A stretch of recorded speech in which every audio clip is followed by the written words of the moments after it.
we have before us the opportunity to forge for ourselves and for future generations a new world order.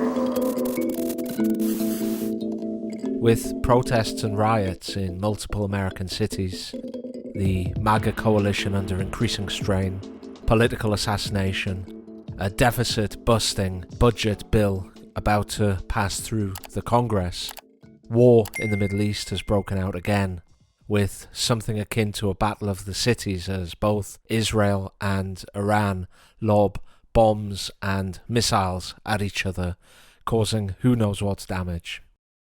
To discuss this today, we do not have Philip Pilkington, who is currently away on assignment, but we do have Tinkzorg, Malcom Kyeyune, the return, the prodigal son has returned.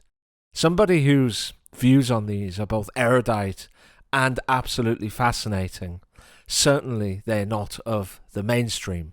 So this episode is not sponsored by Coinbase, but we are going to parade through these issues of the Middle East and the breakdown of American socio-political economy, I suppose you might say. Malcolm, welcome back. It's an absolute pleasure. What on earth is happening, sir?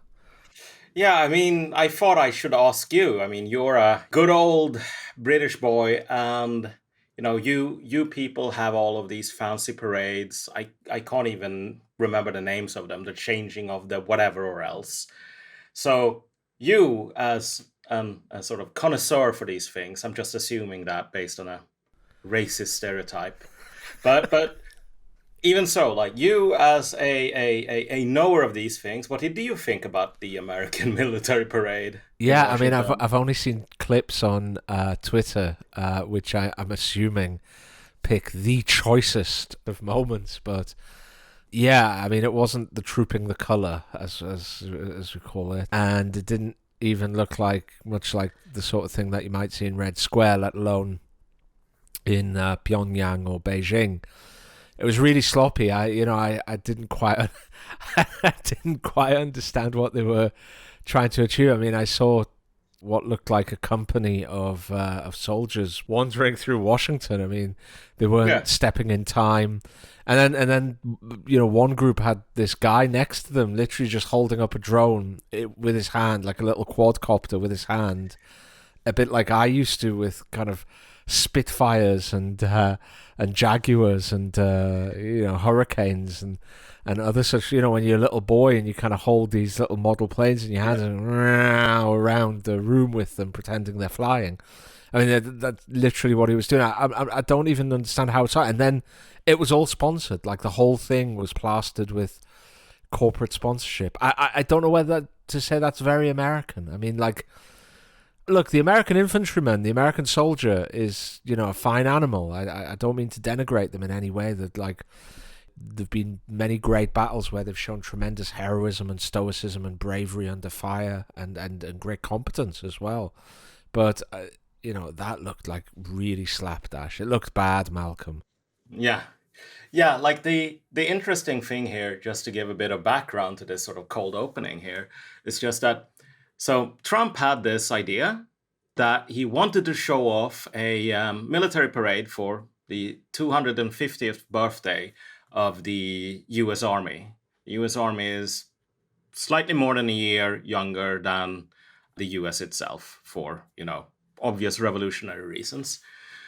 This was supposed to be a show of strength, to show the world that the U.S. military was, could not be matched. It was its own thing. Rumor has it that Trump got this idea from visiting France and seeing a parade during Bastille Day and saying we should do the same thing.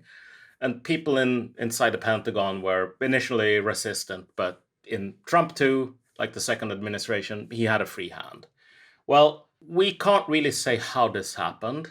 There's going to be a book written about this, I'm pretty sure. But as you pointed out, the parade itself was kind of a disaster. Very few people came to it. They had hoped for about 200,000 attendees. I don't even think they got up to 40,000. And the mood was pretty bleak. The soldiers didn't know how to march. And we're not talking like, the finest North Korean goose stepping here, even though, I personally am fond of a bit of goose stepping now and then. But like this, they did not know how to, march even like, a Finnish conscripts 4 months into boot camp. Like they had no, like, it was clear that this was not really rehearsed. And as you said, there was even like crypto sponsorships, which is quite insane, actually. Like, what country actually has a a commercial sponsorship for this kind of public event? But why is this anything more than like kind of a funny sort of, haha, look at those silly Americans? Well, while this parade, which again, Trump didn't have this, like this wasn't like the Keystone Cops reunion or anything. Like Trump wanted this parade for a reason, which is to show the world that America was stronger than ever under his leadership. And that, yeah, you could pitter and patter about like American decline, etc., on your own free time, fine. But like that was all nonsense, because when push comes to shove, as the Americans love to say, like in this self-congratulatory way, there has never been a military as great as the American military, and there never will be, because the American military is like the greatest invention of humanity. Cameras were zooming in on his facial expression during this parade, and he looked mortified. And his Secretary of Defense, he was face palming, as the saying goes. Like he looked scared for his job, actually. While this parade was going on, Iranian hypersonic missiles were landing in Tel Aviv, like at the same time as those troops marched down, like, the near the mall. And the American military assisting the Israeli military with like Patriots and with ship-launched air-to-air missiles, or interceptor missiles, I should say, and even sparing one of the extremely limited THAAD, Theater High Altitude Area Defense batteries, a missile interceptor that basically explodes the incoming ballistic missile outside of Earth's atmosphere. A single THAAD missile costs roughly $13 million. And there are like 7 of those batteries in US service on the entire planet. And the US has made less than 1,000 of them in total for all customers. So these are extremely limited. These were being used in Israel, and it didn't really matter. Like the Iranian hypersonics came down anyway. So you have this very interesting sort of parallel picture here, which is kind of very relevant to sort of the theme of this podcast, multipolarity, right? Where you have the West getting weaker in relative terms, but if you look at that military parade, you say, well, this is not just relative terms anymore, is it? And the rest of the world is getting stronger. And this is what creates multipolarity. Well, here we have a very sort of a Hemingway moment, in a sense. Saturday the 14th was really kind of a tipping point in a lot of ways, because as Hemingway described his own bankruptcy, right? How did it happen? Well, it happened gradually and then very suddenly by the end. That's how, these multipolar shifts occur as well. You have, people like us doing podcasts saying, if you recall, we did one during the Operation True Promise 2, I think it was, where they did this limited strike on Israel. And people were trying to bury the story and say that, like, oh, yeah, the Iranians didn't hit anything and the missiles didn't really work. And we did an episode saying, oh, well, I think this missile technology is not just a scam. It probably exists. It's probably real. And that was the gradual part. Because again, like, you could ignore it. But now we have dozens of videos of these missiles carrying, 3,000-pound warheads coming in faster than the speed of sound, like totally defeating all American and Israeli air defense, and there's really nothing that can be done about it. So, I mean, you saw those videos, right? Yeah, I mean, I saw the videos of the hypersonic missiles crashing into like Haifa and I think Tel Aviv as well. I suppose the flip side to that, Malcolm, the kind of the devil's advocate position would be to say, look, it was only 2 3 evenings ago when Israel undertook a really bravura and it seems effective attack on Iran. They knocked out 4 or 5 very senior Iranian military and intelligence officials. They killed some nuclear scientists. They also seem to sabotage or destroy a really large percentage of Iran's air defense. It seems even now that Israeli fighter jets are able to operate over Iran, which is really dangerous because they can target much more dynamically than missiles, I would have thought, or at least than the Israeli missiles. So as Israel gains air superiority and perhaps even air supremacy and starts degrading the Iranian economy and the Iranian ability to fight back, eventually they grind down the opponent. This is all Western tech. Israeli is a kind of Western, in inverted commas, country, although I do think it's fair to say it has far better intelligence and far more effective air force than most Western countries, if not all of them, actually. So what's the problem here? They're going to knock out Iran. Iran's going to be ground down over the next few weeks. They're going to knock out Iran. Maybe Iran will break apart, or maybe the government will fall. And how does that indicate any multipolarity? I mean, China and Russia aren't doing anything about it. If China buys 15% of its oil from Iran, it's crucial for the Chinese economy. Russia has defense arrangements with the country. It's transactional. We'll buy and you buy. But still, Iran is an ally of these two countries. If this was an American ally, there would be hell to pay. The Americans would be doing something about it. Surely this indicates that multipolarity is not here, right? This indicates that it's not happening. Like, what would you say to that position? I would ask a question. Have you used a modern compound bow and arrow, right? Like in the modern variant? I mean, no, I have not. No.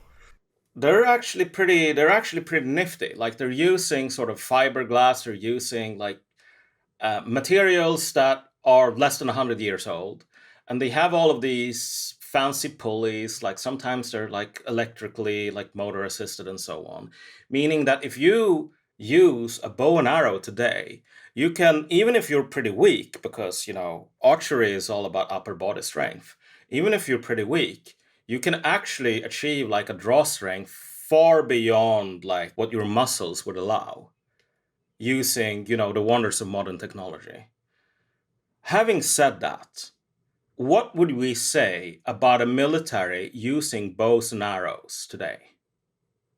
Like the most high technology bows and arrows that humankind has ever seen. We would probably say, that's really cute, but like, why? That is the problem when you say, sure, like the Israelis are using all of these fancy planes. Yes, and these are 40-year-old planes in some cases that have been continuously upgraded. But if you think about like the logistics of, or sort of the practicalities of an air war versus between like Iran and, let's say, America on the other side of the Persian Gulf, because they have all of these huge bases and airfields in the Gulf countries. If you want to do an aerial operation inside the Iranian interior, you have to plan that out, coordinate like your strike package, and you have to coordinate that with like the sort of sensor planes as well as aerial refueling, because particularly carrier aircraft, but even land-based aircraft have fairly short ranges compared to the distances involved here. Iran is a country almost like 4.6 times bigger than Germany. It's a very large country. And the travel times involved are very long, and these planes are super expensive. Like, they are really, really expensive. If you look at the airframe, the cost of pilot training, the cost of all the maintenance technicians, the cost of the people maintaining the weapons, the cost of the people flying the tanker planes, and so on. And like, the travel times involved are significant. So, I mean, it might take several hours of planning, 2 hours in the air or whatever, for the US to launch an airstrike against Iran. Maybe only like 60 minutes. If the Iranians launch a hypersonic, and this hypersonic missile can carry a warhead that is far bigger than what you can put on most American planes. Like, if you have a heavy bomber, that's one thing. But if you have like a F-15 or whatever, these hypersonics use 3,000-pound warheads. So that's the equivalent to a Russian Fab 1500. One hypersonic launch from Iran can reach the American base in maybe 90 seconds, depending on launch location. 90 seconds.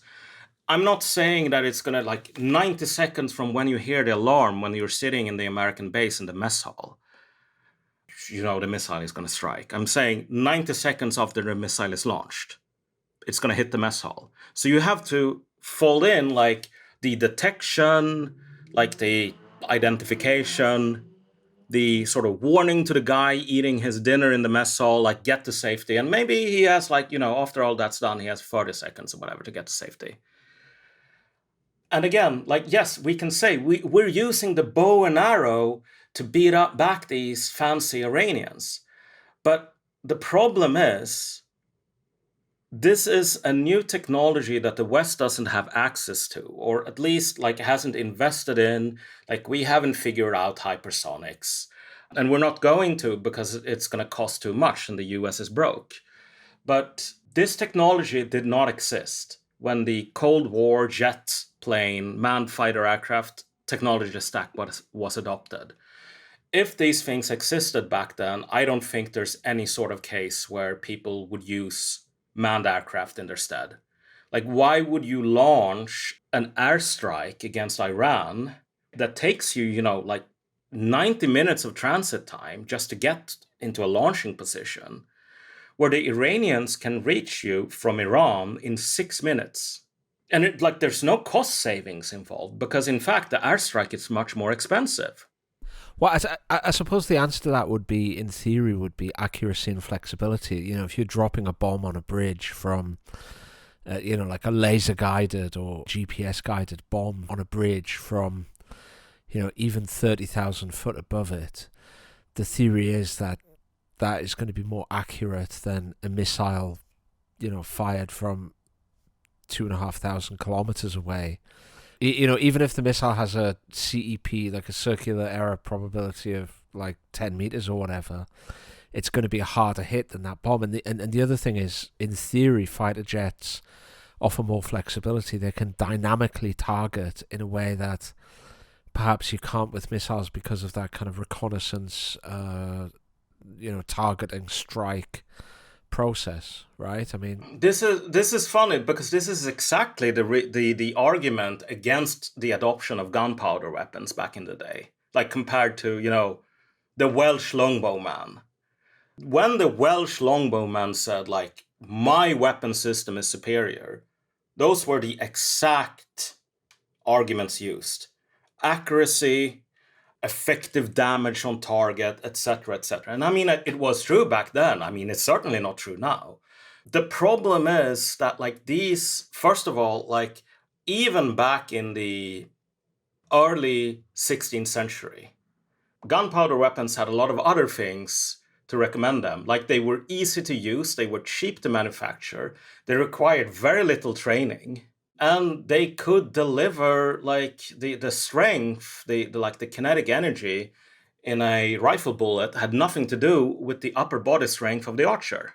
So, like, even back then, when we were talking about, like, smoothbore flintlocks, there were a lot of good things. Accuracy was not among them, but as everyone knows, we've kind of solved that. The defense of sort of 60-year-old technology at this point is? Well, sure, it might be a lot more expensive, but like this newfangled technology that did not exist 60 years ago, it still has these inherent limitations like accuracy. It's just that the Iranians and the Russians and the Chinese are working on solving them. And like if you look at the videos from Israel, they're doing a pretty good job. I think the point here is not to get so bogged down in sort of the details. It's just that at one point in the West's history, I don't think it's very controversial to point out that if someone offered us a new technology, let's say gunpowder weapons instead of, longbows, we would be all over that stuff in the West. We would look at the new thing and say, wow, there's a lot of potential here. We should explore it, which is exactly what the Hussites did fighting the German knights during the Hussite Wars. Like they looked at a new unproven technology and said, like, we can probably do some cool stuff with this if we experiment. That is no longer the West, right? The West today says, pshaw, like, gunpowder, it's just a fad. It'll never catch on, bro. The bow and arrow, it was good enough in my grandpappy's time. We don't need any new stuff that doesn't work. And the reason that, June 14th was important was that this was the first time where the ability to say that stuff really started falling apart. Because again, what is a F-15 Strike Eagle? It's a fancy machine that delivers explosive material to a target far away. That's it. That's the entire point of an F-15. And now there are new fancy machines that deliver, 3,000 pounds of high-grade explosives to a destination even farther away, much faster and even cheaper.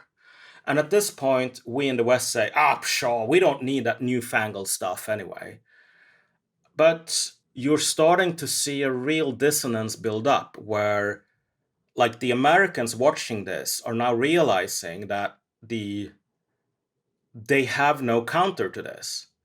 All of these bases in the Middle East, they have no protection against this sort of weaponry. None at all. And so the sort of self-conceit of the West, which is, we're the guys with the fancy modern technology, and we use it to sort of bomb enemies that are powerless to do anything about it. Like, we bomb them from 10,000 feet. What are the Taliban in their flip-flops and with their rusty AKs? What are they going to do about a Predator drone, right? Well, that's the Americans on the air bases now. They literally have no counter. If the hypersonic missile is aimed at them and then fired, the only remedy the US Army or the US Air Force offers is a widow's pension. That's their solution. That is not congruent with our conception of ourselves as sort of the masters of the universe. But again, and this is why the military parade is important, Trump went into this thing having a very sort of specific view of what the US Army is, which is it's this most powerful, disciplined fighting force in the world. And what he saw was an army that was in the process of falling apart. And funny sort of sidebar to this. The same day as that parade was going on, and you had these huge protests and like political assassinations of sort of state lawmakers by some guy, like not a criminal, not like some adult, like mentally ill junkie or whatever, but like a guy who had worked for the state governor, who seemed to do this out of some sort of weird political motivation. But at the same time, you had like an active shooter on a military base that they had to cancel their own sort of commemorative parade because one of the soldiers went berserk and started shooting people. So you kind of see this buildup of like a narrative that is no longer like sufficient to describe what's going on around us. I think one thing that struck me, Malcolm, has been since Israel attacked Iran and after Trump kind of bragged that American weapons were being used in the attack, and wasn't it all very impressive on that first night. Several pretty big MAGA social media and media influencers like Tucker Carlson and like, is it Mike Cernovich? Anyway, Cernovich came out and signaled like serious displeasure at what was going on, especially given that Trump had recently caved on the illegal migrant issue as well.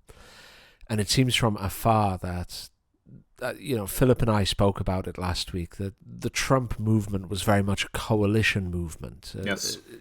It's a bit like in Britain, like in Europe, you guys have elections, and then after the elections, all of the parties get together and build a coalition to decide who governs based on who had votes and the proportion of seats that you have in Parliament.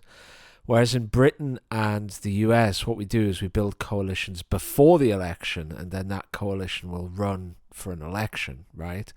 And the Trump coalition, Philip and I were saying last week, is basically a kind of trident of the Silicon Valley tech bro venture capital folks who want to deregulate and re-regulate America to make it much more efficient, much more entrepreneurial, much more dynamic, to encourage the development of all this kind of tech whiz-bangery. And their idea is, first of all, I guess it'll make them fabulously rich, but they believe it'll also make America a richer and more powerful country by doing that. On the other side, you've got these MAGA America First crowd, people like Tucker Carlson, people like Steve Bannon. And they're a kind of a throwback to a much more old-fashioned conservatism, what I would call a kind of a patriarchal conservatism.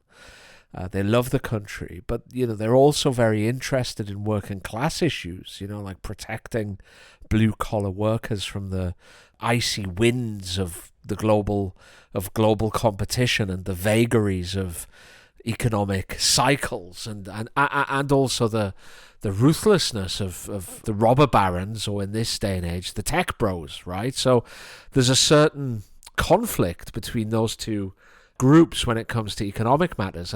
As I said last week, I think that was best encapsulated by a discussion between Tucker Carlson and Ben Shapiro when they were talking about self-driving vehicle technology.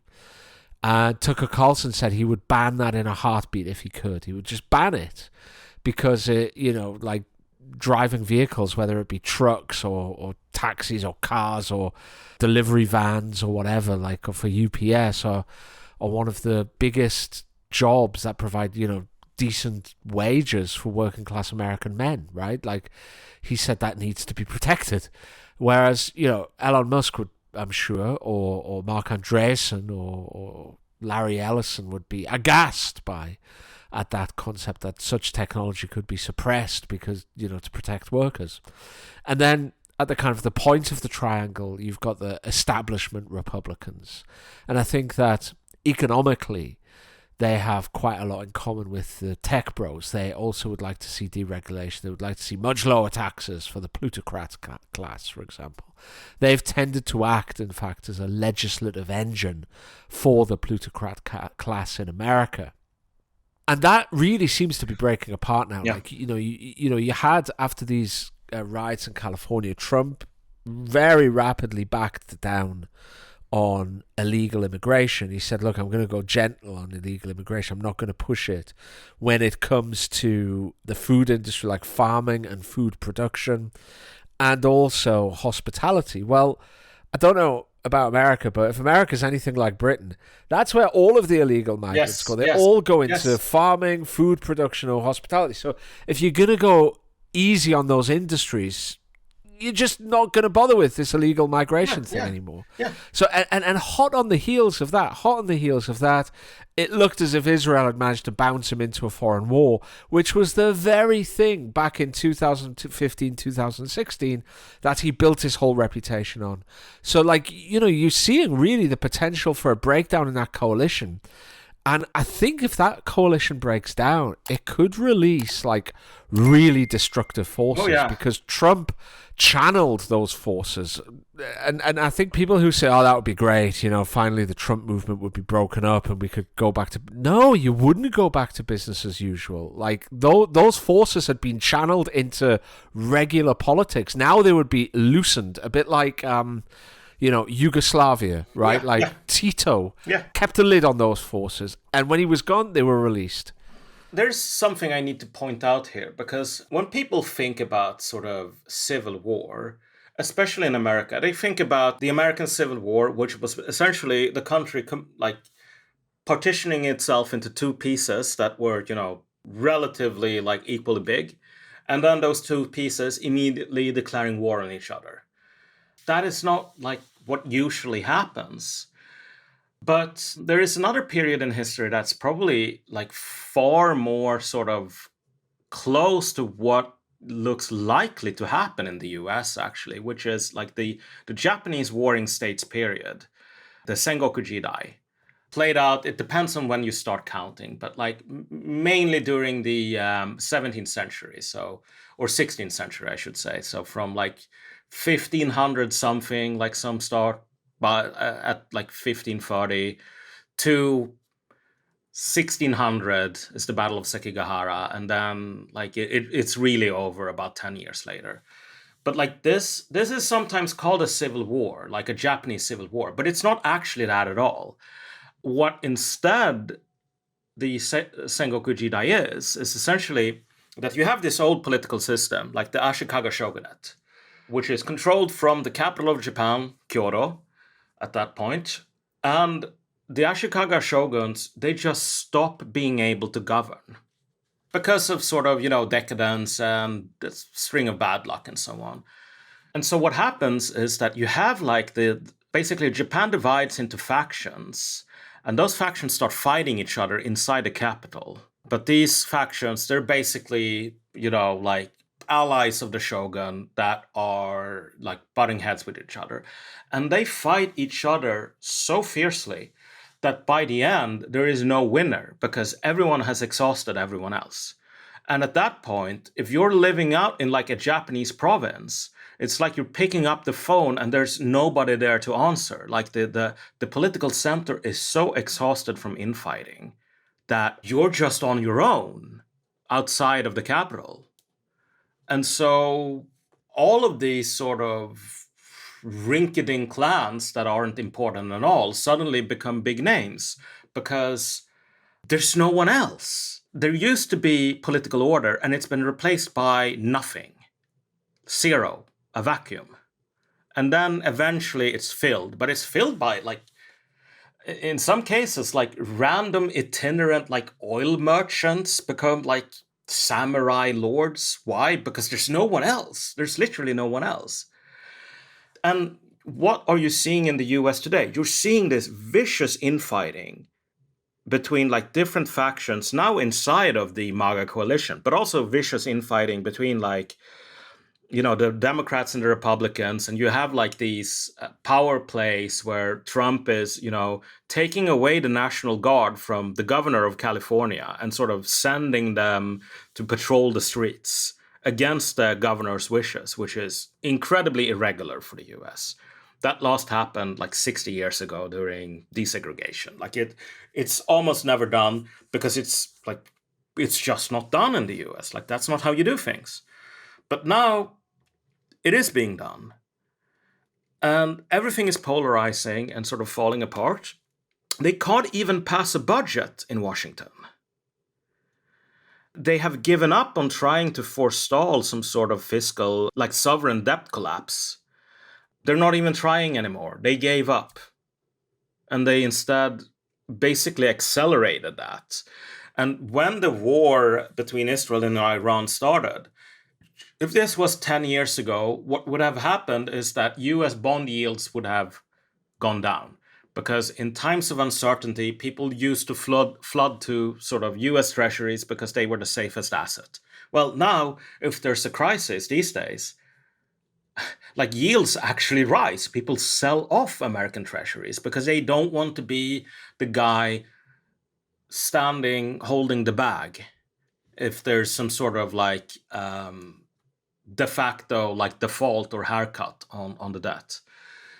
And so you don't actually need people to sort of gather around like red or white or black banners and say, well, we're going to fight like the Russian Civil War or the American Civil War. You can just have a sort of a political system that just gets consumed in sort of auto cannibalism to the point where things stop working. And that's where the US is headed right now. Right? Like it's going on right now. So that's one danger. But the other danger is Trump appeared in the Atlantic this morning, actually, like on the day we're recording, the 15th. And it's actually quite, I recommend reading it, because what Trump says, because he's asked about sort of all of these tensions within his coalition, because people really don't want to go to war in the Middle East again.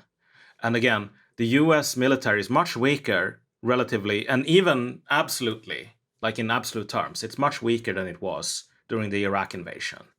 Iran is, I don't know, like 6 or 8 times bigger, and it has like 3 or 4 times the population. So it's incomparable. But people are really worried about that. And Trump's comment is, well, I was the one who invented the term America first. So I get to decide, he literally says this, I get to decide what that term means. And the people saying we want peace, sorry, you're not America first. Because Iran can't have a nuclear weapon. That's not peace. And I'm the guy who decides. I think it's an open question in 2025 whether Joe Biden, dying from cancer, battling old age, has more political or more or less political acumen than Donald Trump. Like I'm being a bit facetious,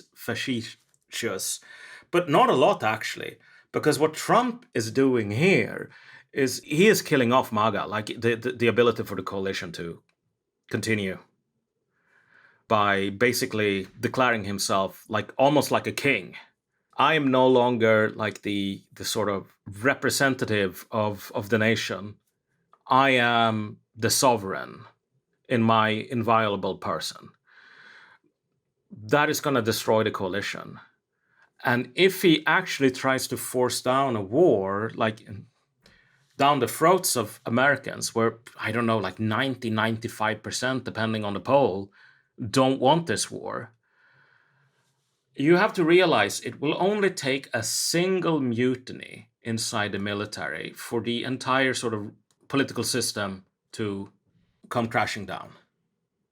Why is that, Malcolm? Explain the mechanics of that and explain why you think it might be likely.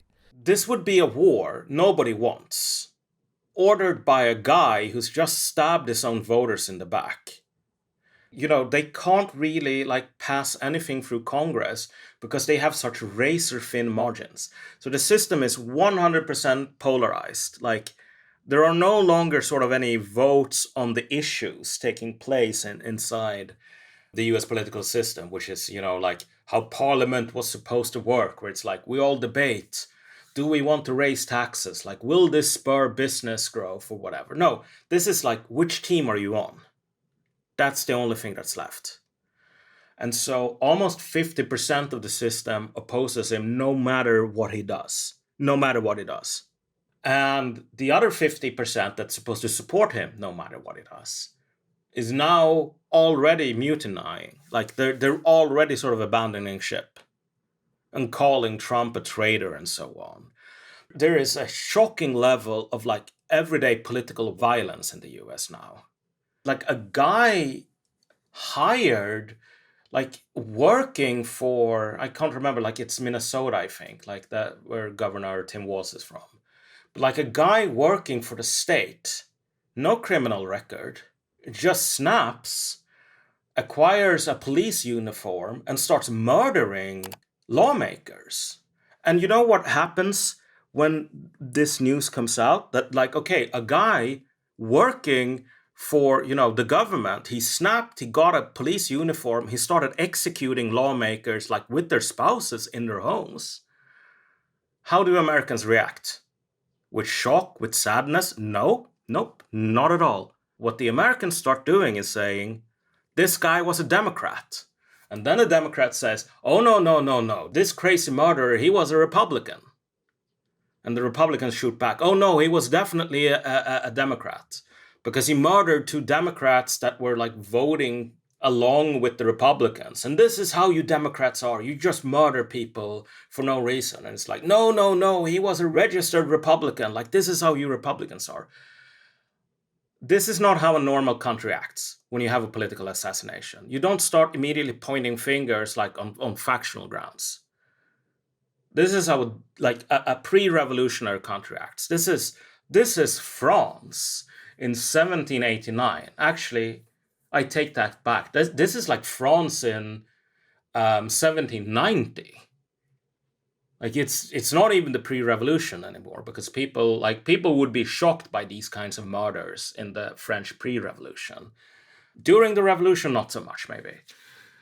So imagine trying to deal with a mutiny in that case. Let's say you have like an army detachment or whatever, or a National Guard detachment, because this is another thing about the US military today. It is so depleted. Like these bases in the Middle East, they're not manned by like career soldiers. They're manned by people from the National Guard. If you sign up in the National Guard of like Wyoming because you want to protect America, you want to help with disaster relief in Wyoming, sorry, you're getting sent to Syria, or you're getting sent to Jordan, or some other base in the Middle East, because the US military doesn't have enough people. If one of those detachments say, we're not doing this, like we don't believe in this war, you know, these Iranian hypersonics, they're really scary, man. Like, I don't want to get sent home stateside in a lunchbox. What do you do if you're Trump? What would you do, Collingwood? Like, I mean, a mutiny among America's National Guard because they don't want to be sent abroad. I'm not sure how I would deal with that, but I can say that if I was Donald Trump, I would fight tooth and nail to avoid getting involved in this war with Iran. Yeah. The problem is though at the moment that he was on a negotiation. I mean, the problem is actually that the Europeans and the Democrats probably had a pretty good deal with Iran to avoid, nuclear enrichment or, them getting a weapon. Maybe it was about the best they could get, but the Republicans and the Israel lobby were very unhappy about it, and they tore it up. And I'm actually, from a humanitarian perspective, it's one of the few foreign policy issues that I look at from a humanitarian perspective. But also from in terms of Britain's national interest, I don't want to see proliferation. I don't want to see proliferation in any country, and that includes Iran, it includes Ukraine, it includes Taiwan, it includes Japan and South Korea.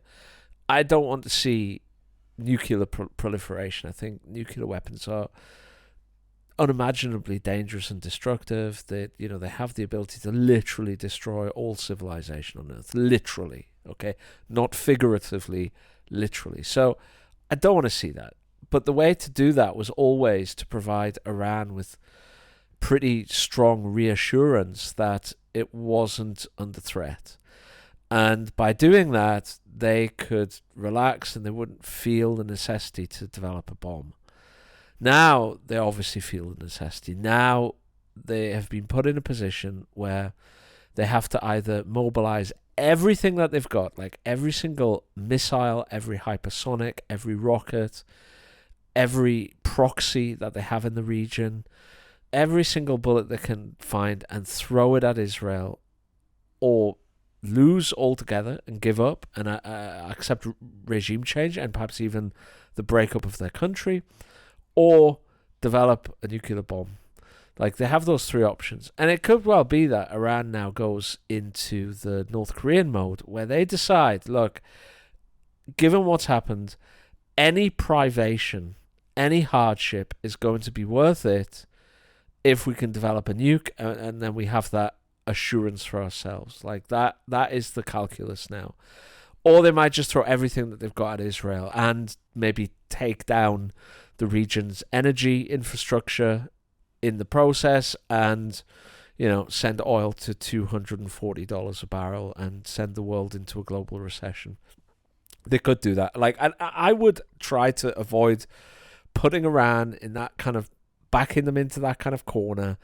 I would try to avoid getting the US involved in this, because quite apart from anything else, after everything they've given Ukraine, everything that they then gave Israel in the war against Hezbollah and Hamas recently, and everything that they then used against the Houthis in Prosperity Guardian, and then Trump's follow-up to Prosperity Guardian, which was even more profligate in its deployment of US missiles and precision bombs and bunker busters. Even like after all of that, if you're now going to get into a war with Iran, like even if it's just an aerial bombardment where you have air superiority, what do you have left to defend Taiwan? Like, what do you have left to hold the line in the Western Pacific on the first island chain? Nothing. But here's the thing. Like, people need to realize, like, I kind of quibble with the sort of terms you use, not to be a pedant or anything, but like, if we talk in terms of Iran being desperate and throwing everything against the wall and, like playing sort of all of these like back to the wall gambits and so on, I think we're taking the situation we ourselves are in not seriously enough here. Because think about Taiwan, for example, and think about World War II. So the American industrial advantage compared to the Japanese was something to the order of, like, it was less than 10-1. And this kind of varies by category, but like, it's a good shorthand, like 10-1, that's in the ballpark. And so the Japanese looked at that because they weren't stupid, and they realized that 10-1, that's a really, that's not a good situation if you're going to war. But they said, well, the Pacific Ocean, it's really big. And what we can do, and they had reason to think this because they had done so before against the Russians at the Battle of Tsushima. What we can do against the Americans is we can achieve local force superiority by leveraging the vast distances of the Pacific. So even if the Americans have 5 times more ships than we do, in one particular place, close to our own home ports, we can reach parity in numbers. And then our ships are better, and our crews are more experienced and better trained. So we can mop the floor. They send even more ships, trudge along the Pacific, and then, we achieve local superiority again. And maybe then the Americans will sort of figure, this isn't worth it. Like, let's just let them have the Philippines or whatever they want. This was a desperate plan from the Japanese. The Americans today have a shipbuilding disadvantage of around 250-1. Not 10-1, 250-1. They depend on the Chinese, who are the sole supplier in the entire world for the materials used for high-performance magnets, radar systems, missile guidance system, and so on. If the Chinese don't sell it, there's no seller whatsoever. And the American state is completely broke. So it can't actually, print the money to create that infrastructure inside the US without triggering like a sovereign debt default and hyperinflation. And in fact, hyperinflation is already screwing over, or not hyperinflation, but normal inflation is already like basically wrecking the military industrial complex inside the US. Because if you accept a fixed price contract to build a plane, unit price like $200 million or something per plane, you can't do that because, in 4 years, it's going to cost like $240 million to build that plane. And suddenly you're losing money.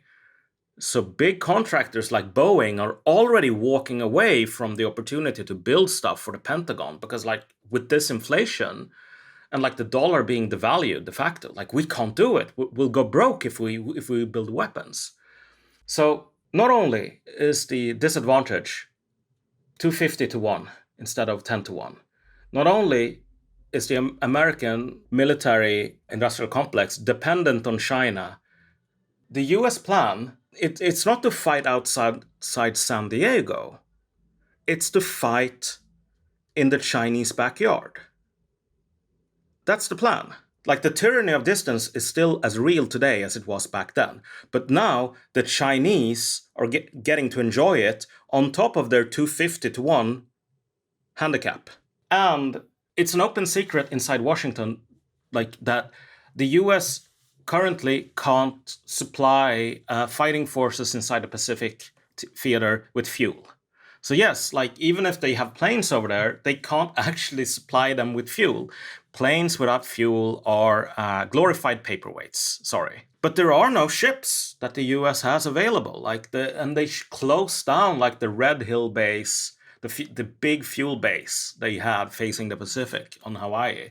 Why? Because it was old and it was contaminating the groundwater because they didn't have money to maintain the base. And now they have no replacement even in the pipeline. So I say all of this, like, this might seem like a tedious litany of details, but it's important to have the details in mind, because once you put them together, you realize this isn't about warfare at all. Like, any American war planner from the 1940s, like the Americans that fought and won World War II, if you brought them back today and you show them the plans in the Pentagon, they would say, like, you've gone out of your minds. Like, we need to lock you up in a mental asylum.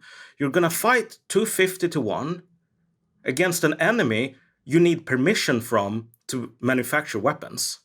And you admit yourselves that you have no way to supply your forces with fuel, and that you're not even working on fixing that.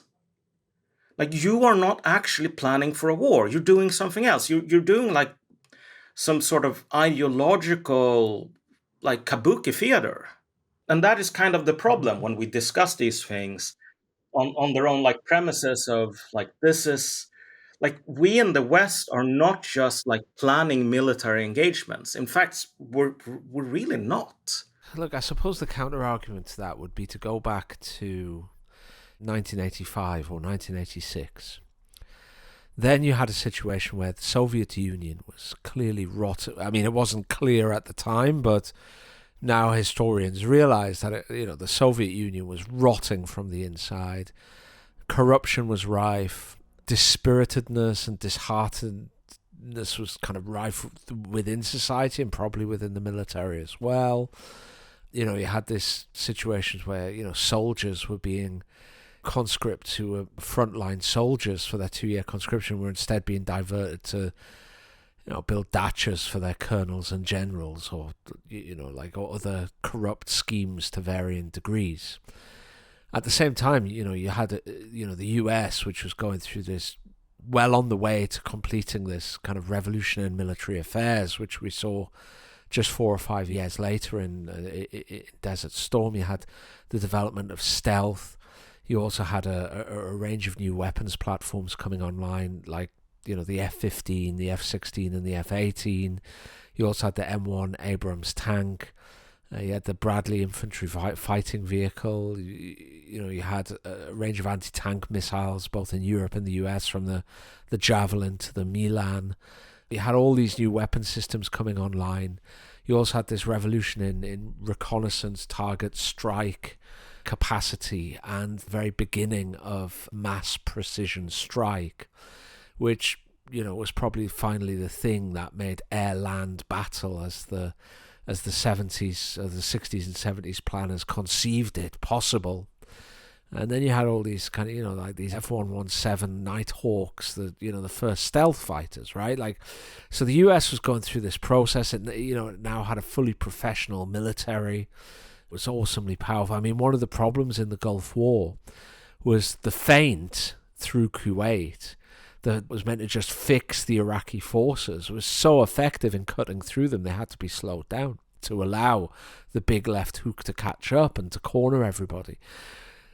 But despite all of that, the Soviet group of forces in Germany was still an awesomely formidable fighting force. Like, they had like a lot of divisions, they had a lot of armor, they had effective generals and military planners. Like, they had a lot of legacy stuff. They had a full suite nuclear deterrence, including, right from artillery up to city killer megaton range ICBMs. They had the most complete chemical warfare weapons platform in the world. Like that, like they could wreak a whole range of damage to Western Europe and the United States, and I think maybe it's a similar position now with the US. The US Navy is still quite a formidable force. Like the US still has pretty considerable expeditionary capacity. Its air force is still ginormous, to use the official terminology for it. Like, it can still do all of these things despite the fact that it has fallen behind in hypersonics.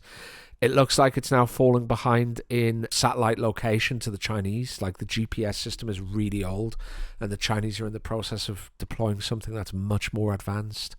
But, the US has still got, like, advantages in things like submarine technology and sonar technology.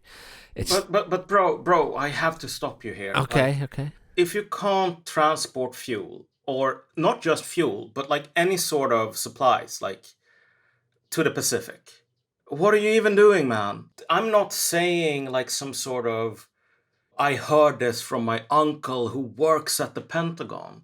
You can Google these things and you can find like open source articles and like inside the Beltway discussions. We have no ability to provide our troops or our ships or our planes with fuel, ammo, food in case of a war. Are we working on that? No. Will we start working on that? No. And then the trick here is that nobody ever asked the question. So, okay, you can't use a plane without fuel. And everyone says, no, you can't. Like, that's obvious. And we have no capacity to provide our planes with fuel. Yep, that's how it is. So that means if there's a war with China, we won't be able to use our planes. And then everyone gets really uncomfortable. You're allowed to like look at the problems, but you're never allowed to piece them together to a conclusion. And so you end up with sort of what you said. Well, the US military is like still really powerful. No, sorry, like a plane without fuel is a paperweight. Well, look, I mean, even like Britain, with even the Royal Navy, which has far fewer resources than the US, managed to get 10, 12,000 soldiers and troops, literally the length of the Atlantic, the height of the Atlantic, like some 12,000 miles or whatever it was, from Portsmouth to the Falkland Islands, and disembark them and fight a war. And okay, we had to use passenger cruisers to do it. We had to use some container ships to do it, but we did it. And we lost some of those ships as well. And we lost some of the merchant marine ships, which weren't well defended. But we did it. And I guess the argument would be that the US would do it in extremis in the same way. They would simply like take DHL aeroplanes and other cargo carrying airplanes, container ships and other cargo carriers. They'd take cruise and they would put them in a convoy across the Pacific and try to protect them with submarines and frigate and destroyer outriders and get them into the theater. And that's just how it would work, right? Well, that's not actually how these things are discussed inside the Beltway. If the discussion was the one that you pointed out here, well, we have all of these sort of MacGyver solutions. I guess the point of criticism at that point would be, well, I don't think these MacGyver solutions are very realistic. Like, I think they're kind of fanciful. And that might be right or it might be wrong. What I'm telling you, comrade, is that inside the Pentagon, inside the sort of greater Beltway, they're not talking like that. They're saying, there's nothing. We aren't going to transport fuel. Like, we have no capacity, and we're not really planning on, like, fixing that. And you said, like, oh, we're going to try to protect the ships. The Navy's official position regarding that is, if there's a war, there will be no escorts. Why? Because the Navy doesn't have enough ships. So what I'm trying to point out here is not like that I'm some sort of Grinch saying, oh, well, I think the US sucks. I think the US can't do anything right. What I'm saying is America today is, these institutions are filled with people who have given up. Like, they straight up do not care anymore. In the same way that people inside the Soviet Union in 1990, they didn't care. They had no fancy plans to reform the Red Army or whatever. They were there to collect the paycheck. Like, the system was falling apart. Everyone could say it. And so they were just sitting out their time, essentially. The US is very much like that, which is what you saw a very sort of in-your-face demonstration of during that military parade they just had. But when I was in Washington for this sort of Elliott School educational program, I was holding a talk together with Colonel Wilkerson, the chief of staff of Colin Powell back in the day. And during lunch, I was talking to an Army colonel in charge of a signals unit. So this unit would be in charge of, radio communication, stuff like that, like communication coordination in case of war.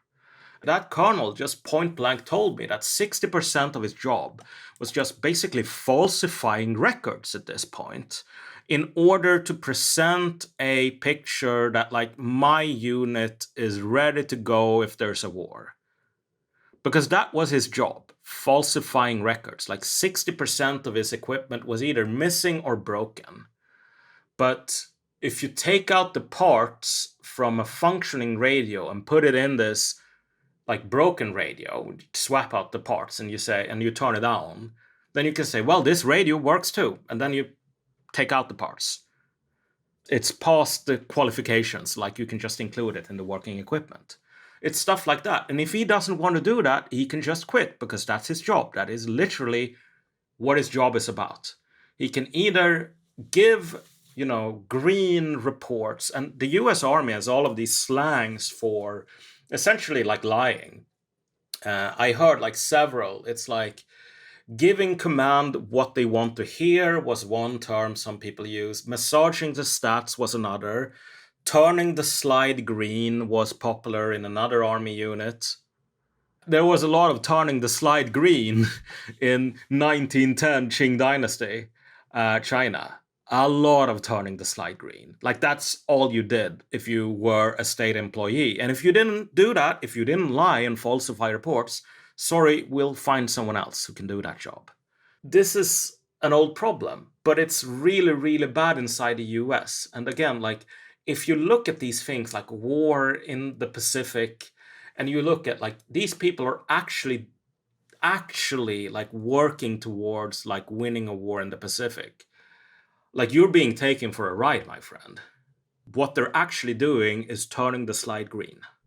So, I mean, if the Beltway and the Pentagon are essentially populated by Qing Dynasty eunuchs, what is going to happen next?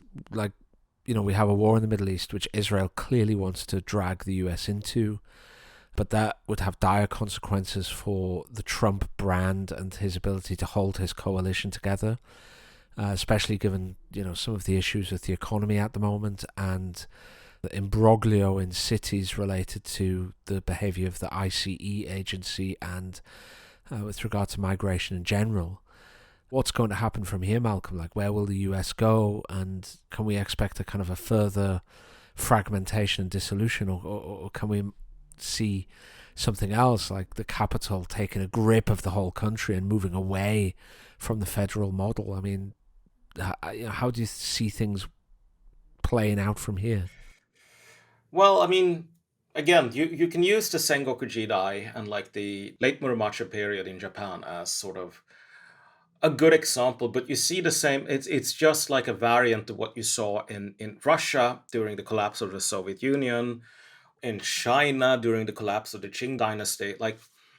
When you have these very large countries that are relatively centralized, what can often happen, the way they sort of fail, is that, as the African proverb goes, the fish rots from the head. the central node stops working.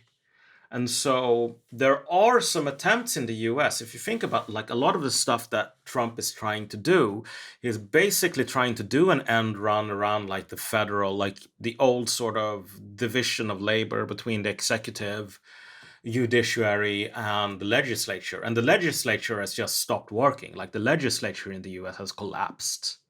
It can barely like even pass a budget. And in fact, it can't pass an ordinary budget at all. Like they're doing like these reconciliations and stuff.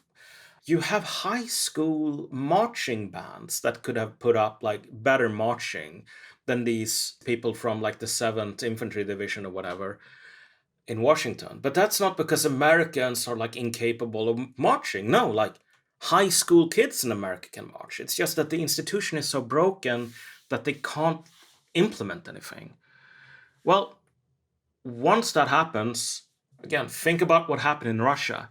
You had a period which was like Wild West, sort of a devolution to warlords. And in Russia, they were called oligarchs. And in Japan, they were called daimyo, which just means big name. In China, they were called warlords. And I guess in the US, they'll probably be called state governors. But you have a devolution to a lower level, and then someone like, a Tokugawa or a Mao Zedong or a Vladimir Vladimirovich Putin eventually comes along and sort of unites the country, building on like co-opting, defeating, bribing, recruiting, assimilating all of these various sort of power structures that have sort of sprang up and that are more effective than the old broken sort of central model. So if we're just talking big picture stuff, like what's going to happen in the US in the next like 20, 40 years? Well, it's going to be a process just like in Russia. First, there's a period of like political crisis, and we're living through that period now. The late Gorbachev years. And then there's the Yeltsin years where everything just falls apart. And then eventually there's a period where things get put back together again. This is a common pattern throughout history. But I don't think there's any sort of hope of, Trump suddenly rolling out of bed one day and just becoming another person. Like he's a bit too old for that at this point. Like he just turned 79. That is a pretty advanced age. And you tend to be stuck in your ways when you're 79. And unfortunately, those ways right now are basically leading the US, down the primrose path, like into massive polarization and sort of infighting and a breakdown of the political coalition and so on. And that's probably going to hit a crescendo pretty soon. Because these things, when they happen, it's like Ernest Hemingway's bankruptcy. They happen gradually, and then they happen suddenly. So I brought up the case of like a mutiny earlier. Like, a National Guard from Tennessee or whatever saying, like, we don't want to fight against Iran, and you can't make us. Well, in theory, the military can make them. Like, they can put them in prison or whatever, and they can, like, probably even sort of apply harsh corporal punishment if you refuse a direct lawful order. But, I mean, these sorts of things have actually like brought down monarchies before. Like in Spain specifically, they fought this really unpopular war to keep the New World colonies under the Spanish crown. And then eventually, like, they sent a new batch of soldiers, or were planning to send a new batch of soldiers to the killing fields in Venezuela. And after, all the soldiers they had sent previously had just died. And the soldiers find that out and they said, like, we're not going. The king at that point was so unpopular that, like, these soldiers saying, we're not going, this is called the Mutiny of Cadiz, by the way. Cadiz is sort of the Spanish port city where these soldiers were billeted. But the Mutiny of Cadiz triggered, like, a nationwide revolution because the king didn't have enough juice to actually send in other soldiers to just force them to fight in this really unpopular war. And that is like an exceedingly likely scenario if the US actually enters the war against Iran. Because those bases in in the Middle East, like they are just completely open to these Iranian missiles, which is why we spent so long in the West saying like these missiles aren't real. There's no way like a gunpowder weapon could ever beat the good old bow and arrow. Like these newfangled technology made by foreigners, it doesn't work. Well, now it does work, and we have no answer to it. And again, the soldiers being sent over, they're just gonna be sacrificed. I know it kind of sounds sort of like when you talk about these things, there's all this normalcy bias that's packed into human beings where it's like, oh, well, that could never happen, except the time it did. Like, we don't have revolutions anymore, except for, Ukraine 2014 or Georgia or, other places where they have revolutions. But apart from that, we don't have revolutions anymore. And we don't have, big imperial collapses apart from the times when we do, like, the collapse of the Austrian Empire, or the collapse of Yugoslavia, or the collapse of the Ottoman Empire, or the collapse of the Soviet Union, or the collapse of Tsarist Russia, or the collapse of the Qing dynasty. But apart from that, we don't have that anymore. And then you look at America and like, okay, well, that's never going to happen here. And then, okay, America, incredibly polarized, fighting, various riots breaking out across like major cities. They're sending in the National Guard right now to try to contain them, and like the uniformed military.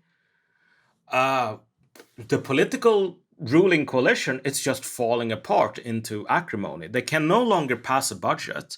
They're fighting like three different wars, or two wars, or three, depending on how you count. And they plan to fight another one against the biggest country in the world with like a hilariously huge advantage in manufacturing. And they're going broke, and they have no plan to fix that. And they have like all of these natural disasters that they can't deal with. And like at the same time, they're cutting like FEMA. And now like state functionaries are just going berserk, putting on police uniforms and like assassinating lawmakers. And the only reaction is, well, sorry, that guy belonged to your party and not mine. Not like, what the hell is happening in the country? Like, why are these functionaries going berserk? I'm sorry, but this is a textbook example of like a country about to collapse. Like, this is not normal. And the moment, like the sooner you get over the normalcy bias of like, empires don't collapse except for, all of the ones we had in the year 1900 have collapsed by this point. And then some have been born and then collapsed in that span of time. But apart from that, like nothing changes. Like the faster you get over that, like the easier it will be in the years ahead, I think.